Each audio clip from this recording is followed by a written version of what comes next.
મુક્તાણંગ નમો સિદ્ધાણંગ નમાય હરિયાણંગ નમો કૃષ્ણાયણંગ એસો સાવણ એસો પંચન મુક્તારો સૌ પાવો પણાસણો મંગલાણ ચ સૌભ્ય શેષ્ઠળ ભવૈ મંગલમ ઓમ નમો નાણસ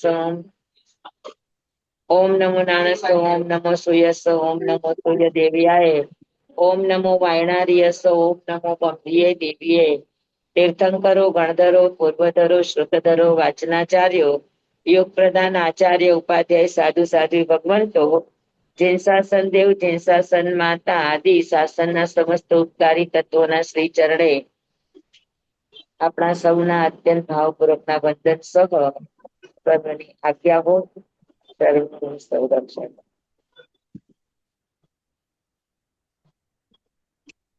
હવે આપણે 13મું અધ્યયન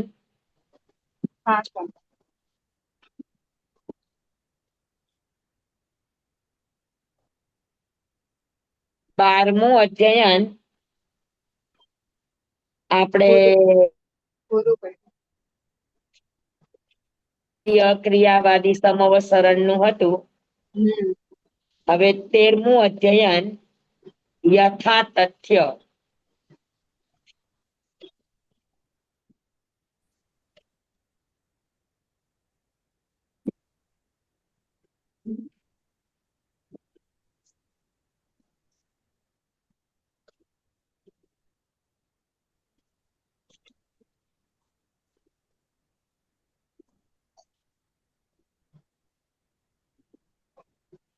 આજે ભૂલાઈ ગઈ છે ને એટલે ઓલી પાર્ટી સેટિંગ નહીં થાય ચટ એટલે આપણે મૂળ પાર્ટી લઈ લઈએ.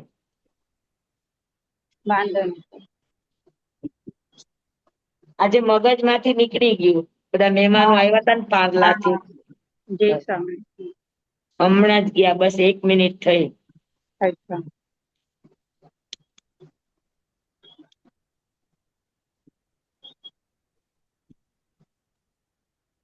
મોટા સ્વામી યાદ કરાવ્યું કે તારા પાઠ નથી, મતલબ મગજ માંથી જ નીકળી ગયું. બસ હવે હું ફોન કરવાની જ હતી. મને માથામાં રવિવાર.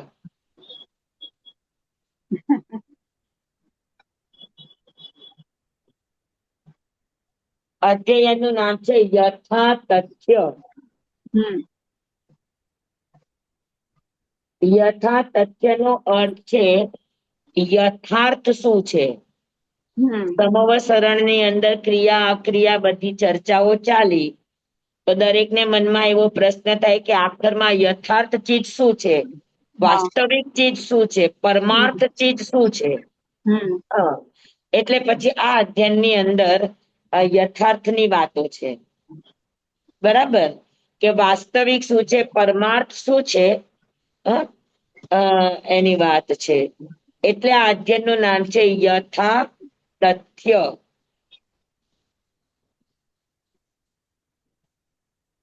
હરેક અધ્યયનના આપણે 6 ભેદ કરીએ છીએ: નામ, સ્થાપના, દ્રવ્ય, ક્ષેત્ર, કાળ, ભાવ વગેરે.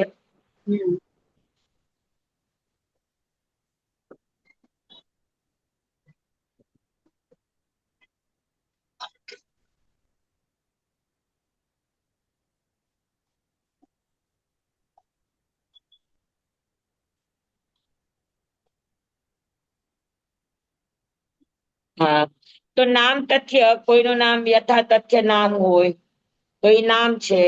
બરાબર. પછી સ્થાપના, તમે કોઈ વસ્તુ ઉપર યથા તથ્ય કહીને સ્થાપના કરી દીધી.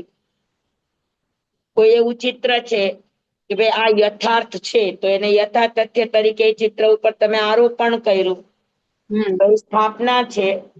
પછી દ્રવ્ય યથાર્થ કોને કહેવાય? તો કે જે દ્રવ્યથી સારું કામ કરે બધાને, જે પદાર્થ પોતે પણ યથાર્થ હોય અને એ જેને માટે વપરાતો હોય ત્યાં પણ એ યથાર્થ પ્રવૃત્તિ કરે, તો એને દ્રવ્ય યથાર્થ કહેવાય.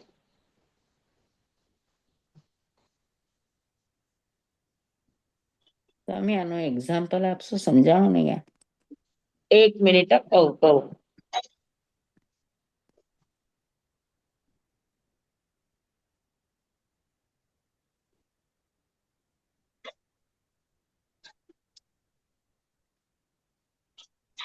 નામ, સ્થાપના, દ્રવ્ય અને ભાવ, આ 4 નિક્ષેપ થી યથા તથ્ય ઉતાર્યું છે. હમ બરાબર. તો નામ યથા તથ્ય કોને કહેવાય? તો કે જેવું નામ હોય એવા જ એનામાં ગુણ હોય તો એને યથા તથ્ય નામ કહેવાય. બરાબર. ઘણી વાર કોઈનું નામ ધનપાલ હોય પણ ઘરમાં ધન એક ફૂટી કોડી ન હોય તો એ યથાર્થ નામ ન કહેવાય. કોઈનું નામ વિનયચંદ્ર હોય અને ખરેખર એ વિનયવાન હોય તો યથા નામ તથા ગુણ. ગુણ. તો નામ પ્રમાણે જેના ગુણ હોય અથવા તો ગુણ પ્રમાણે જે નામ હોય એને નામ યથાર્થ કહેવામાં આવે. સમજાણું બરાબર બધાને? જી સ્વામી. કે તમે જે એના ઉપર નામ નિક્ષેપ કર્યો છે એ નામ નિક્ષેપ એનામાં 100% ફળીભૂત થાય છે તો એને નામ નિક્ષેપ કહેવાય. હા, જેમ કે આમ વર્ધમાન નામ હતું તો એ યથાર્થ નામ હતું કે ભાઈ એના જન્મથી નગરમાં, રાજ્યમાં બધી જ જગ્યાએ સારી ચીજોનો વધારો થયો તો એનું ગુણ નિષ્પન્ન નામ પાડ્યું વર્ધમાન. એની સુરવીરતા જોઈને નામ પાડ્યું મહાવીર. તો આ બંને નામ શું કહેવાય? યથા તથ્ય. યથા તથ્ય નામ કહેવાય. સમજાણું બરાબર? તો ગુણ નિષ્પન્ન નામને યથા તથ્ય નામ કહેવામાં આવે. પાકું? જી સ્વામી. સમજાણું? જી સ્વામી. હાજી. પછી આવે સ્થાપના. સ્થાપના એટલે આરોપણ. હવે આપણે કહીએ કે જો પરફેક્ટ આવું હોવું જોઈએ તો પરફેક્ટ હોય એવું એનું તમે સિમ્ટમ્સ, એવો આકાર, એવી વસ્તુ, એવી કંપની વગેરે બતાવો કે આ બધું હોય તો સમજવાનું કે આ યથાર્થ છે. તો આકૃતિ યથાર્થ માટે જે બનાવવામાં આવે એને સ્થાપનાથી યથાર્થ કહેવાય. સમજાણું? સ્થાપના એટલે આકાર.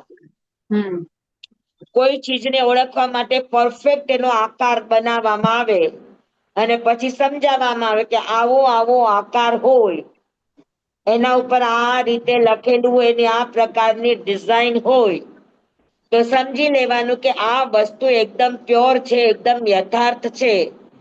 તો એને શું કહેશો? એને સ્થાપના યથાર્થ કહેવાય. ઓકે. સ્થાપના એટલે આકાર, પિક્ચર. હા. બરાબર? બરાબર. તો એને સ્થાપના યથાર્થ કહેવાય. દ્રવ્ય યથાર્થ કોને કહેવાય? તો કે જેમ કે પૃથ્વી પથ્થર છે તો એનું લક્ષણ કઠોરતા, તો એ દ્રવ્યથી યથાર્થ છે. પાણીનું લક્ષણ કે ચંદનનું લક્ષણ શીતળતા, તો એ દ્રવ્યનું પોતાનું લક્ષણ છે. અગ્નિનું ઉષ્ણતા, હવાની ચંચળતા. બરાબર. તો આ બધા જે કંઈ પણ નામો છે, વસ્તુઓ છે, દ્રવ્ય છે, પદાર્થ છે, તો દરેક પદાર્થનો પોતપોતાનો વિશિષ્ટ સ્વભાવ છે. તો વિશિષ્ટ સ્વભાવના કારણે એ વસ્તુને શું કહેવાય? તો કે દ્રવ્ય યથાર્થ કહેવાય. સાકર દ્રવ્ય છે તો એમાં મીઠાશપણું. બરાબર? સમજાણું? હા. હાજી સ્વામી. ને દ્રવ્ય એટલે પદાર્થ, વસ્તુ. અને વસ્તુમાં જે પદાર્થ હોય એનો ગુણધર્મ એનામાં તમને દેખાતો હોય તો એને દ્રવ્ય યથાર્થ. પૃથ્વી કહો તો એમાં કઠોરતા દેખાય. હા. બરાબર? પછી ચંદન, તો એનામાં તમને શીતળતા જણાય. જણ. પાણી, તો એમાં તમને શીતળતા જણાય. આગ છે તો એમાં તમને ઉષ્ણતા જણાય. એને અડવા જવાની જરૂર પડે ના. તો એ બધાને શું કહેવાય? દ્રવ્ય યથાર્થ. હા, જે દ્રવ્ય છે એવો જ એનો ગુણધર્મ છે. હમ. સમજાણું? હમ. પાકું? હમ. તો હાજી નામ સ્વામી. નિક્ષેપ. સ્વામી હાજી, સમજાણું સ્વામી. સમજાઈ ગયું ને? વેરી જી ગુડ. સ્વામી. હાજી તો સ્વામી. નામ નિક્ષેપ, સ્થાપના નિક્ષેપ, દ્રવ્ય નિક્ષેપ, આ ત્રણેય થી તમને યથાર્થ સમજાઈ ગયું. હા. યથા તથ્ય સમજાઈ ગયું. હવે ભાવથી યથા તથ્ય કોને કહેવાય? તો કે ઔદયિક 6 ભાવ. કયા કયા 6 ભાવ? તો કે ઔદયિક, પારિણામિક,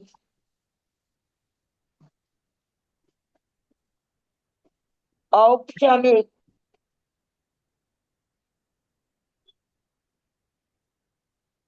ક્ષાયોપશમિક,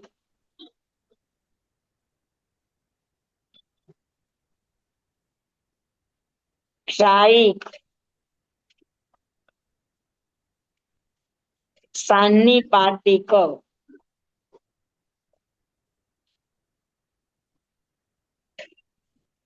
આ 6 ભાવો છે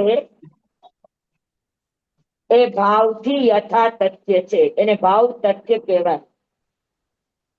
હમ. ઔદારિક. ઔદયિક ભાવ એટલે કર્મના ઉદયથી તમને તેવા ફળ મળે. અશુભ કર્મનો ઉદય હોય તો એ તમને શુભ ફળ આપે? ના. ના. ના આપે. તો અશુભ કર્મનું યથાર્થ ફળ કયું? અશુભ. શુભ. અશુભ. ફળ. શુભ કર્મનું યથાર્થ ફળ કયું?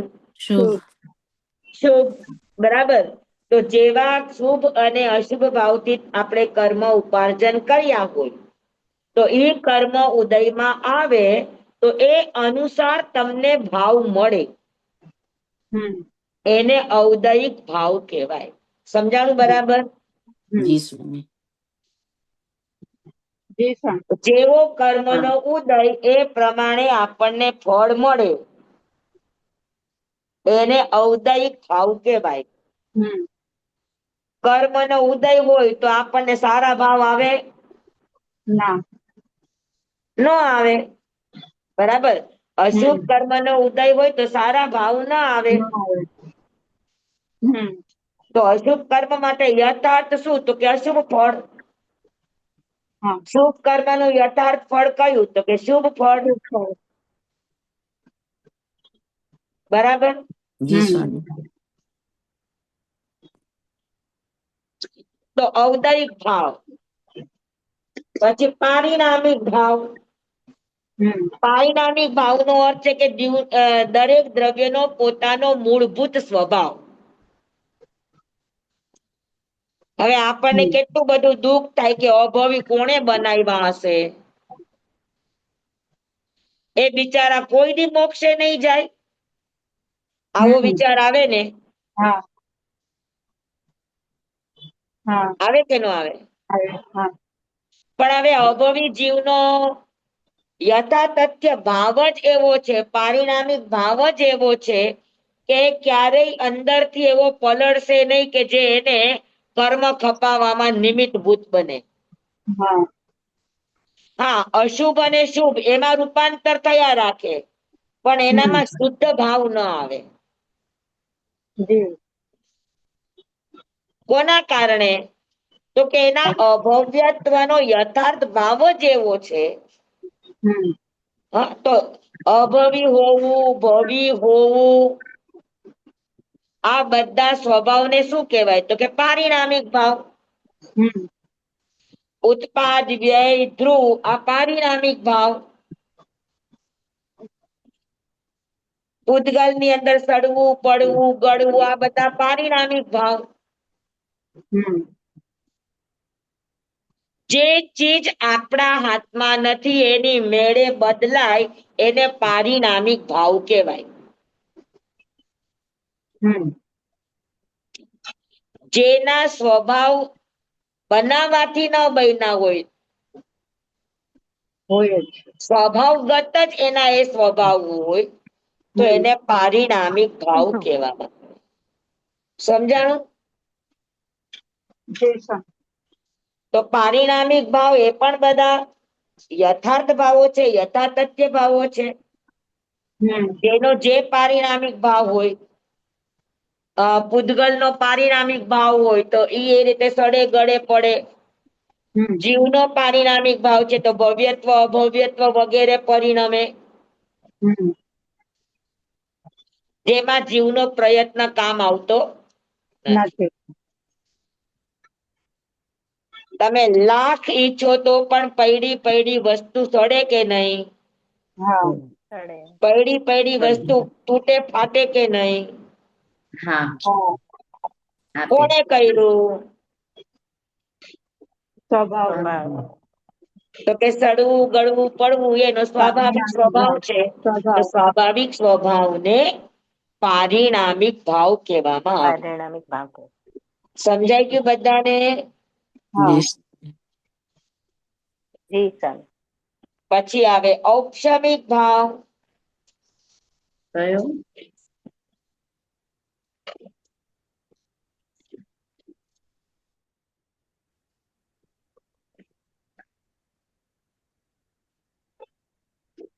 સ્વામી પેન લો ને.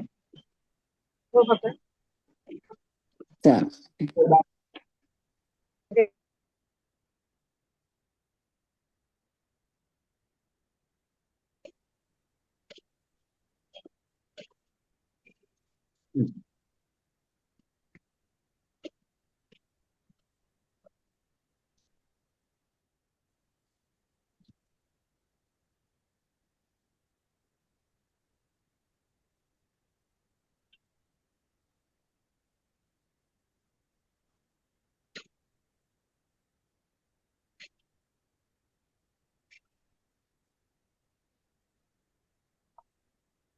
ઉપસમ સમ્યક્ત્વ આ ઔપચામિક ભાવ છે.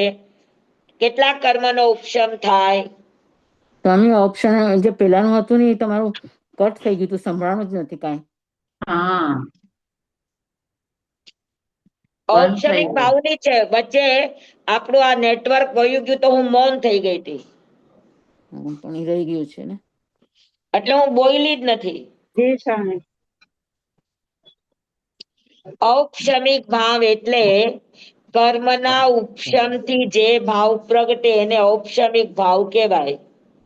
તો કર્મના ઉપશમ બે માં જ હોય. મોહનીય કર્મમાં દર્શન મોહનીનો ઉપશમ થાય તો સંકિતની પ્રાપ્તિ થાય, અને ચારિત્ર મોહનો ઉપશમ થાય તો ઉપશમ ચારિત્ર આવે. તો ઉપશમ ભાવ બે જગ્યાએ જ હોય. બરાબર? જી સ્વામી. તો જેવા અનંતાનુબંધી ક્રોધમાન માયા લોભ, મિથ્યાત્વ મોહનીય, સંકિત મોહનીય, મિશ્ર મોહનીય, આ સાતેય પ્રકૃતિનો ઉપશમ થાય ત્યારે તો ચાલે. સ્વાભાવિક ગુણ પ્રગટ થાય. કયો? દર્શન. તો કે ઉપશમ સમ્યક્ત્વ. બરાબર? તો ઉપશમ સમ્યક્ત્વ યથાતથ્ય ભાવ છે. આ તો એના ઉપર કર્મનું આવરણ આવી ગયું એટલે તમારો યથાર્થ ગુણ ઢકાઈ ગયો. સમજાણું? જી સ્વામી. સ્વામી ઉપસમ સમ્યક્ત્વ એટલે? હા, ઉપસમ સમ્યક્ત્વ એટલે? ઉપસમ સમ્યક્ત્વ એટલે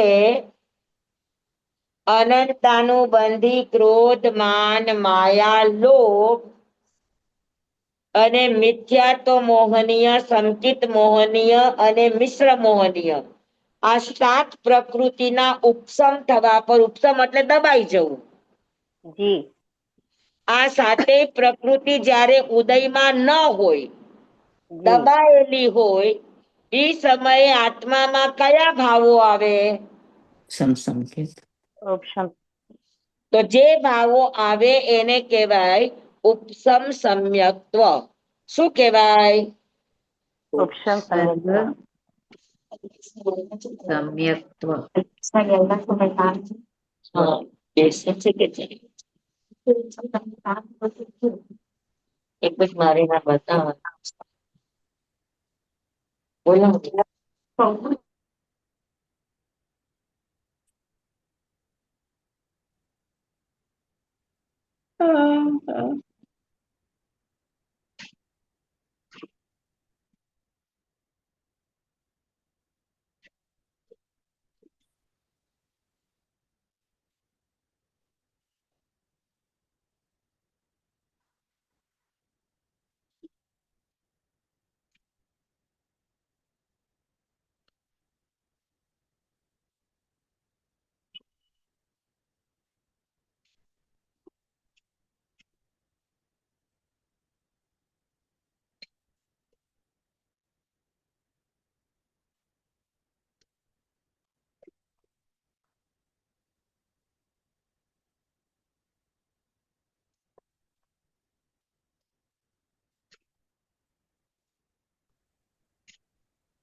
સ્વામીને નેટવર્ક નથી કે શું?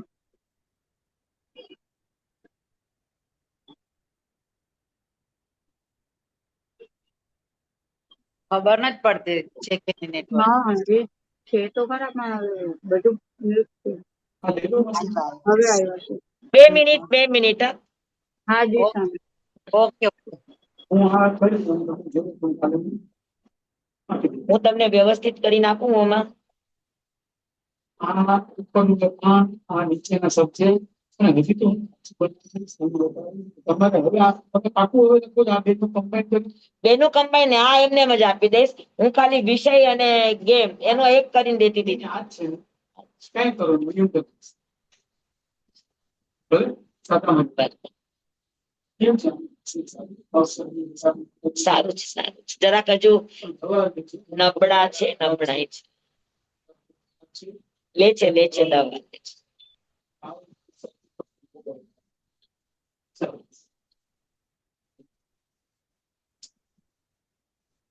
અને ઓલું તમારે મુંબઈ થી ઓલું શું મંગાવવાનું એ મંગાવવું છે કે આવી ગયું?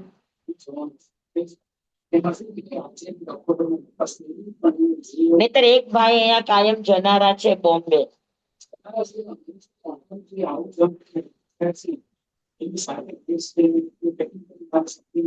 ઓકે ઠીક છે.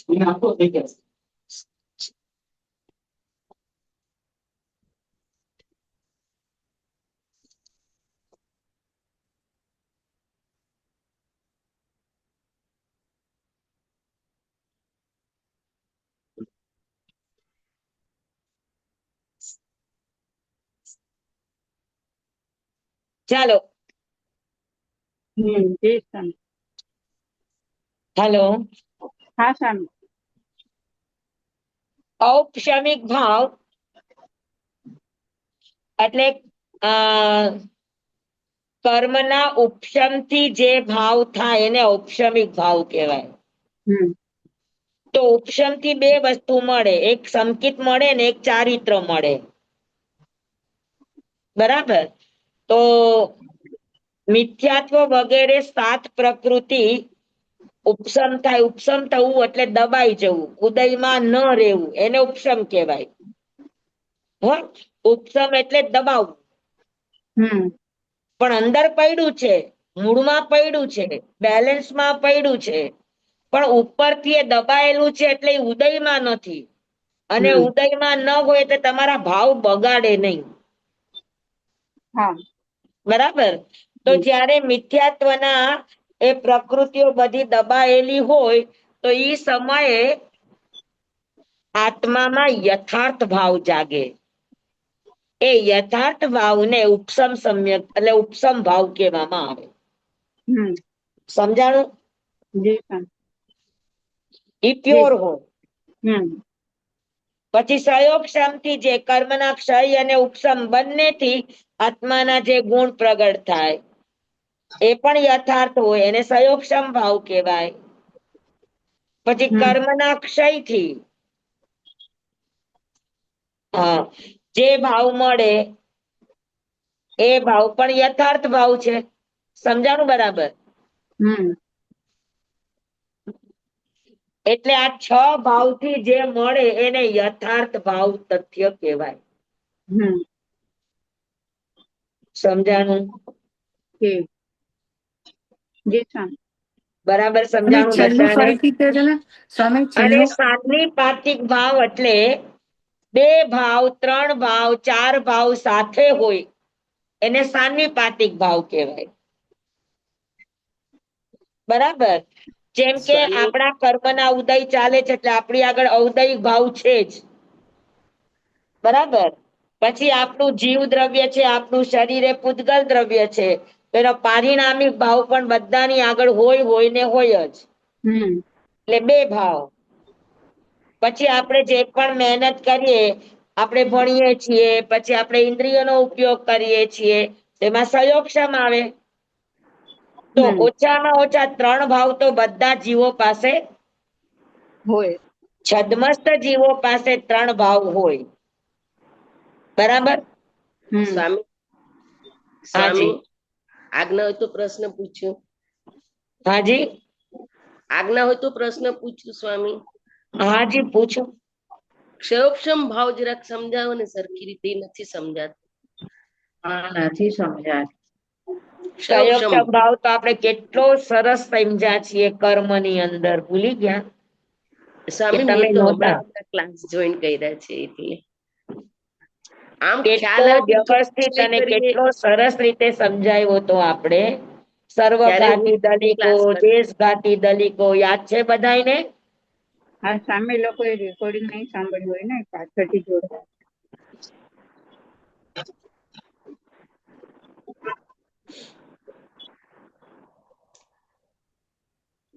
આપણે મોટી શું છે તકલીફ, આપણે ભણી લીધા પછી આપણે ફેરવતા નથી. તમારી હા. પાસે આટલું મોટું સાહિત્ય રેકોર્ડ થયેલું પડ્યું છે, પણ સાંભળવાની તસ્દી કોણ લેખ્યો?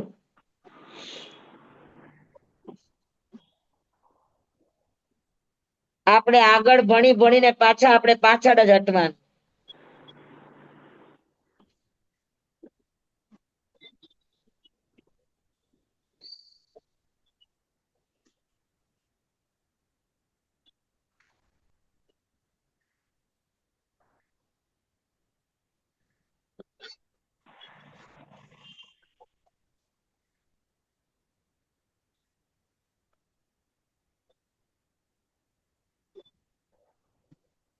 જાગવું છે આમાં, જાગવું આજે ક્લાસમાં સ્વામી, હા સ્વામી છું. જાગવું. આપણા 5 ભાવ કયા વ્યાખ્યાનમાં હતા જરાક ગોતીને કાઢજે ને બેના. પેલા આવી જાય ને. આપણે શીખડાવ્યા છીએ, હા કર્મની અંદર જ શીખડાવ્યા છે, કર્મ સિદ્ધાંતમાં. હા, એ શોધવું પડશે. છે તો ખરા, ઘણી વાર કરાવ્યા હતા આપણે. હું શોધીને જોઉં છું. ઈ વિષય એક વખત કરીને વળી પાછો ઈ તારીખ અને ઈ પ્રવચન છે ને એકવાર મૂકજે આપણા ક્લાસમાં. હા, હું શોધીને કહું. હું કર્મમાં જ છે ને સ્વામી? હા. ઓકે.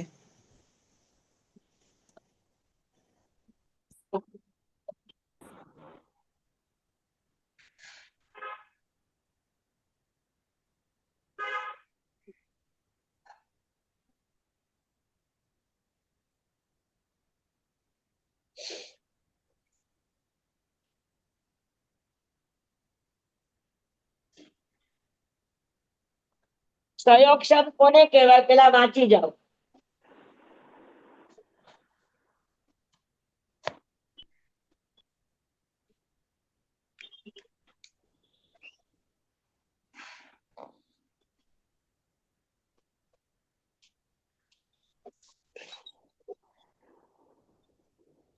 અને જાગુ તત્વાર્થમાં પણ કરાયું છે. અચ્છા, તત્વાર્થમાં ચમન છે ને. હા સ્વામી 35 બોલવાનું છે.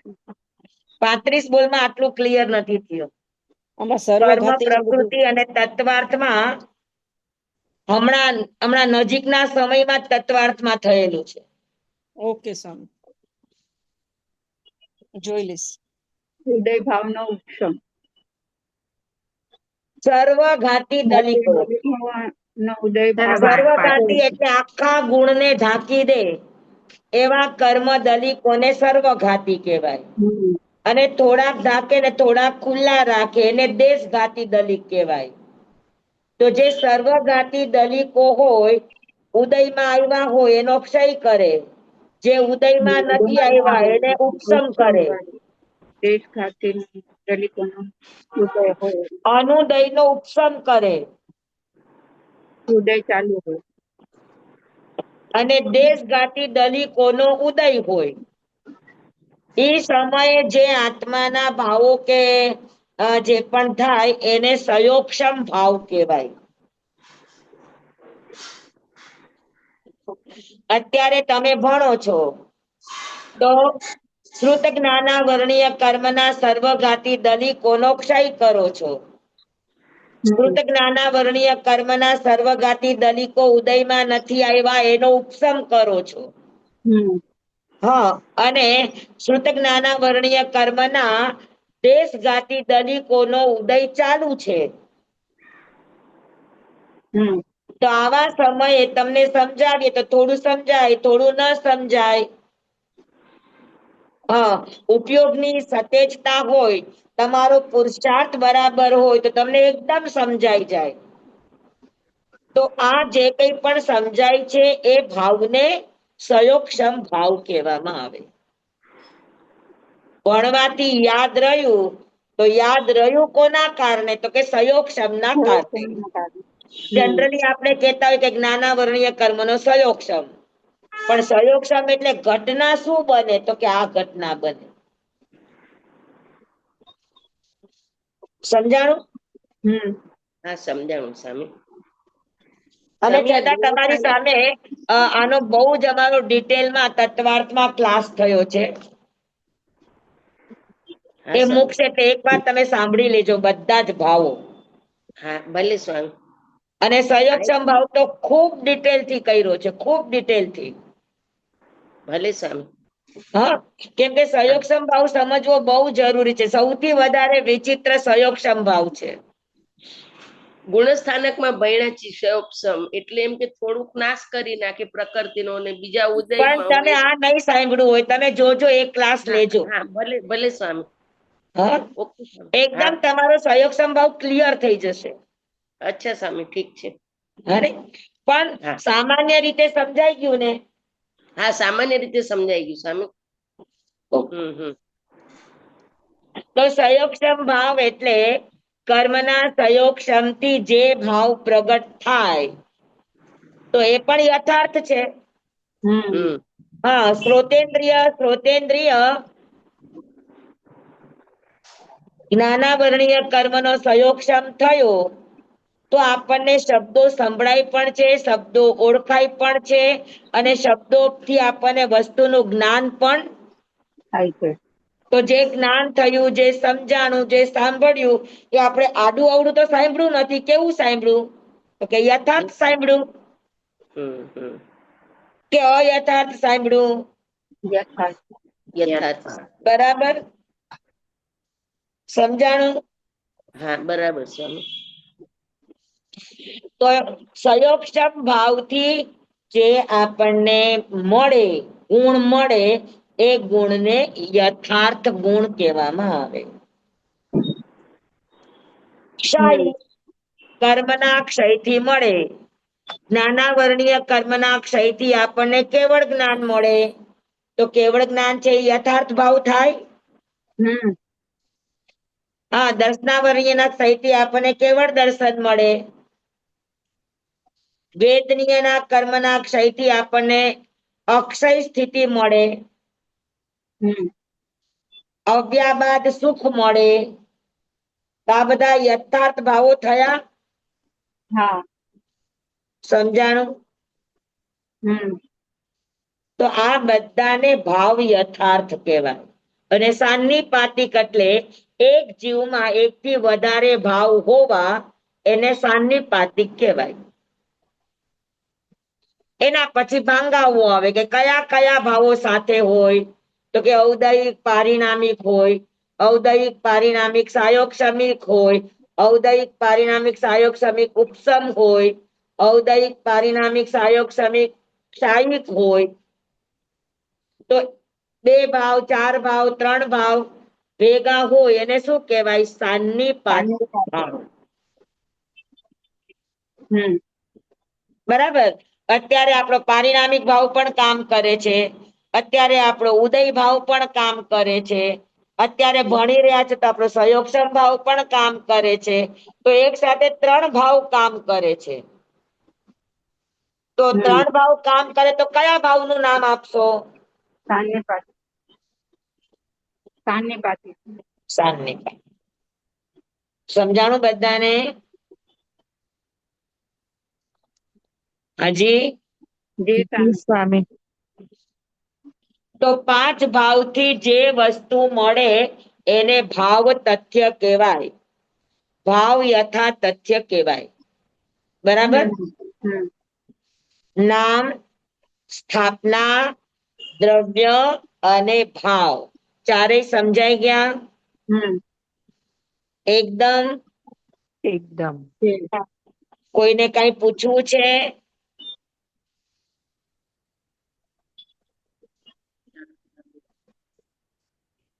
આમાં કોઈને કઈ પૂછવું છે? નામ, સ્થાપના, દ્રવ્ય, ભાવમાં? છે કોઈને ક્વેશ્ચન? ના. નથી.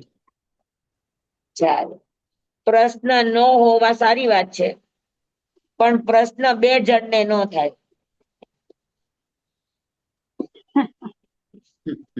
જી સ્વામી, અમારે ત્યાં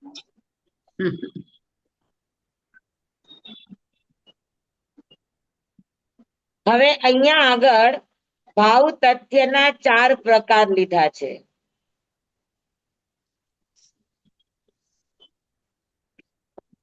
જ્ઞાન તથ્ય,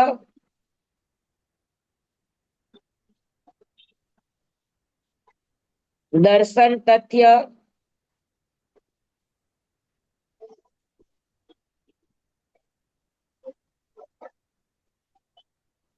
ચારિત્ર તથ્ય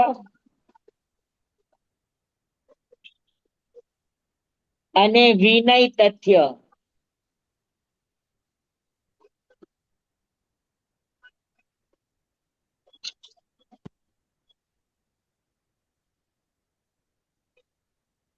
હમ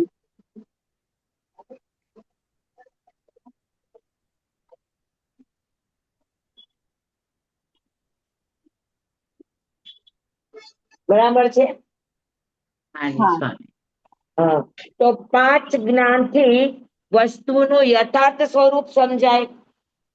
તો 5 જ્ઞાનને શું કહેવાય? તો કે યથાતથ્ય કહેવાય. 5 જ્ઞાનથી વસ્તુનું જે પણ સ્વરૂપ થશે, જે પણ જ્ઞાન થશે, એ કેવું હશે? તથ્ય. યથાર્થ હશે. બરાબર. પછી દર્શન તથ્ય, તો કે જીવાદી 9 તત્વો પ્રત્યે યથાર્થ શ્રદ્ધા થશે, ખાતરી થશે, એના ઉપર વિશ્વાસ થશે, તો એને શું કહેવાય? દર્શન તથ્ય. દર્શન તથ્ય. પછી ચારિત્ર તથ્ય. ચારિત્ર તથ્ય એટલે 12 પ્રકારના અસંયમથી આત્મા મુક્ત થશે. દુજાઓ, દુવિચિંત્યો, અણાયારો, અણીચીયવો, અતિક્રમ, વ્યતિક્રમ, અતિચાર, અનાચાર. તો આવા બધા જે અસંયમો છે, 5 ઇન્દ્રિયનો અસંયમ, છકાઈનો અસંયમ, કસાઈનો અસંયમ, તો જેટલા અસંયમ ભાવો છે, બરાબર, એ અસંયમ ભાવો દૂર કરી અને સંયમમાં આવે તો એને શું કહેવાય? ચરિત્ર. ચારિત્ર આચરણથી તથ્ય થયા. બરાબર. પછી તપ પણ ચારિત્રમાં જ આવી જાય. હમ અને છેલ્લે છે વિનય તથ્ય. હમ વિનય તથ્ય એટલે જે પણ કરશે એ વિધિ વિધાનથી કરશે. જે રીતે યથાર્થ રીતે ભગવાને બતાવ્યું છે એ રીતે કરશે. બરાબર. વડીલોના, નાનાના, બધાના વિનય સાથે કરશે. હમ તો જ્ઞાન, દર્શન, ચારિત્ર ને વિધિ સહિત કરવું. હમ જે રીતે બતાવ્યું છે એ રીતે કરવું. મહાપુરુષો સાથેના અહોભાવ સાથે કરવું. એને શું કહેવાય? વિનય તત્વ. વિનય તથ્ય. બરાબર છે? હમ હા, વિનય નથી તો આ 3 માંથી એકેય ન હોય. હમ બરાબર. તો જ્ઞાન, દર્શન, ચારિત્ર વગેરે ગુણો તમારામાં ત્યારે જ પરિણમે જ્યારે તમારામાં વિનય તથ્ય પ્રગટ થાય. ત્યારે સમજાણું? જી સ્વામી. બરાબર. હમ તો હવે આ અધ્યયનની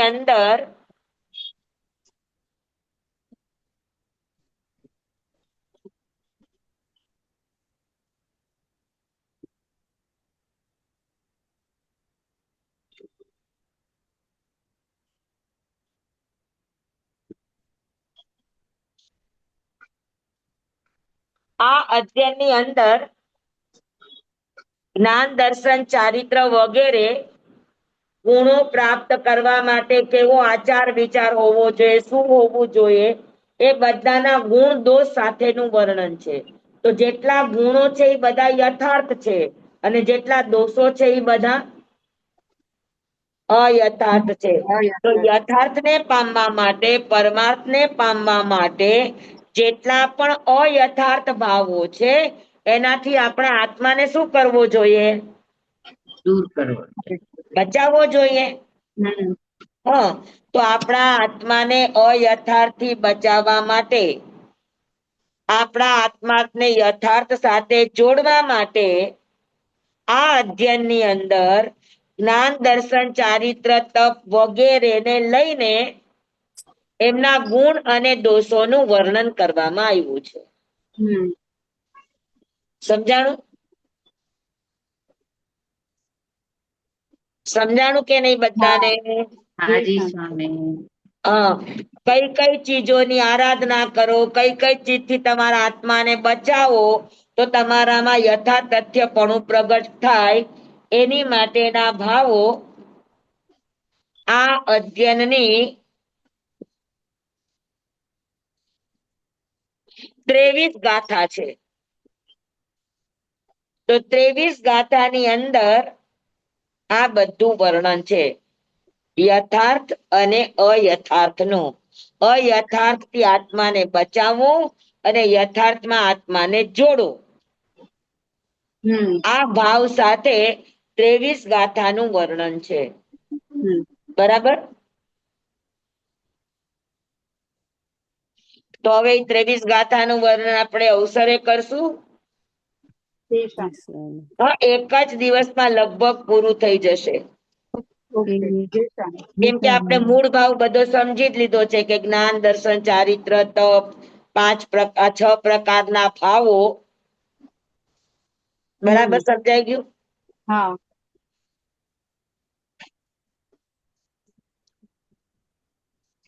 જી સ્વામી, ધન્યવાદ.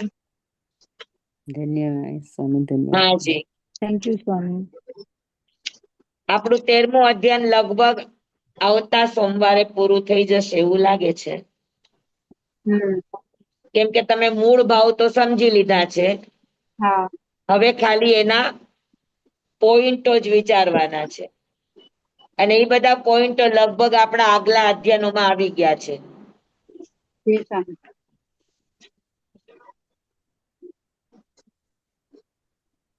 પછી આપણે 14, 15 અને 16 સુયગડાંક સૂત્રના 3 અધ્યયન જ બાકી રહેશે. પેલા શ્રુત સ્કંદના, પછી બીજા શ્રુત સ્કંદના આવશે. હા જી સ્વામી. એટલે હવે આપણે જો સરખી રીતે ભણીએ તો આ ચોમાસામાં આપણું સુયગડાંક સૂત્ર પૂરું થશે.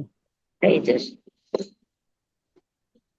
જી ચંગાયુધ સ્વામી. મચ્ચામિનમ હિનખરમ મચ્ચખરમ પયહીનમ વિનયહીનમ જોગહીનમ ઘોષહીનમ સુઠ્ઠુદીનમ દુઠ્ઠુ પડીછિયમ અકાલે કહો સજ્જાઓ, કાલે ન કહો સજ્જાઓ, અસજ્જાએ સજ્જાયમ, સજ્જાએ ન સજ્જાયમ, ભણતા ગણતા ચિંતવતા વિચારતા સુણતા સાંભળતા જ્ઞાનીઓના અનંત અનંત ભાવો છે, અનંત અનંત પર્યવો છે, અનંત અનંત ગમા છે, અનંત અનંત નય છે, અનંત અનંત નિક્ષેપ છે, અનંત અનંત રહસ્ય છે, અનંત અનંત ખુલાસાઓ છે. આમાંથી કોઈ પણ ભાવ ભેદ નહીં, નિક્ષેપ ગમા રહસ્ય ખુલાસાનું સ્ખલન છદમસ્ત ભાવે મારા બોલવામાં, કહેવામાં, સમજાવવામાં આવ્યું હોય, આપના સાંભળવા સમજવામાં આવ્યું હોય તો અરિયણ કેવડી ગુરુ ભગવાન આપની સાક્ષીએ, આત્મા પરમાત્માની સાક્ષીએ તસ્મિત છામુકડમ તમેવ સચ્ચમ, તમેવ સચ્ચમ, તમેવ સચ્ચમ નિસંકમ જમ જીનેમ પવેયમ સેવમ વંતે, સેવમ વંતે, સેવમ વંતે તિબેમી. નમો રિહંતાણંગ, નમો સિદ્ધાણંગ, નમો આયર્યાણંગ, નમો વસાયાણંગ, નમો લોય સૌવસાહુણંગ. ગુરુદેવની આજ્ઞા શ્રી શ્રી ચતારી મંગલમ, અરિહંતા મંગલમ, સિદ્ધા મંગલમ, સાહુ મંગલમ, કેવલી પનતો ધમ્મો મંગલમ, ચતારી લોગુતમા, અરિહંતા લોગુતમા, સિદ્ધા લોગુતમા, સાહુ લોગુતમા, કેવલી પનતો ધમ્મો લોગુત્તમો, ચતારી શરણં પવજ્જામિ. અરિહંતે શરણં પવજ્જામિ, સિદ્ધે શરણં પવજ્જામિ, સાહુ શરણં પવજ્જામિ, કેવલી પનતં ધમ્મં શરણં પવજ્જામિ. ચાર શરણા ચાર મંગલ ચાર ઉત્તમ, કરે જે નર ભવસાગરમાં ન બુડે તેહ. સકલ કર્મનો આણે અંત, મોક્ષ તણા સુખ લહે અનંત. ભાવ ધરીને જે ગુણ ગાય, તે જીવ તરીને મોક્ષે જાય. સંસાર માહી શરણાચાર, અવર શરણ નહીં કોઈ. જે નર નારી આરાધે, અક્ષય અવિચલ પદવી હોય.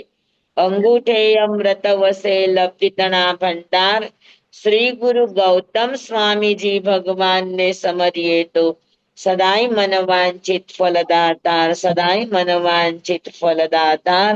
બોલ ભગવાન મહાવીર સ્વામી કી જય. પૂજ્ય ગુરુદેવ કી જય. બધાને ખૂબ ખૂબ ધન્યવાદ. સ્વામી બચકાણ. ધન્યવાદ સ્વામી, ધન્યવાદ. સવારે લેવાનું છે? ધન્યવાદ સ્વામી, ધન્યવાદ હાજી. સ્વામી કાલે સવારે લેવાનું છે? હા, કાલે સવારે તત્વાર્થ લેશું. છે સા. સ્વામી પોરસી ભાવના સાતામાં, બેન સ્વામી સાતામાં. હા સાતામાં શું સામે છે હવે બધે? હા, પછાણ આપી દો. સ્વામી હાજી, સેના પચકાણ? પોરસી એકાશના. એકાસના પૌર્ષી પચકાન ચોવ્યમ પ્યારમ પચકે અસ્રમ પાણં ખાયમં ક્ષાયમં અનત્તાણા ભોગણમ સહસા ગારણં સવસમાહિ વત્યાગારણં અપ્પાણં ગોશિરે. એકાશના ઉપરાંત દુવ્યમ પ્યારમ પચકાણ અસ્રમ પાણં અસરં ખાયમં ક્ષાયમં અનત્તાણા ભોગણમ સહસા ગારણં સવસમાહિ વત્યાગારણં અપ્પાણં ગોશિરે. ખૂબ ખૂબ ધન્યવાદ. ધન્યવાદ. સ્વામી. હાજી સ્વામી સાતામાં રહેજો. સ્વામી ધન્યવાદ.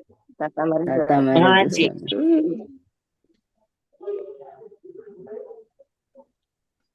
ચાલો કાલે મળશું સવારે, બધા જોઈન થઈ જશે.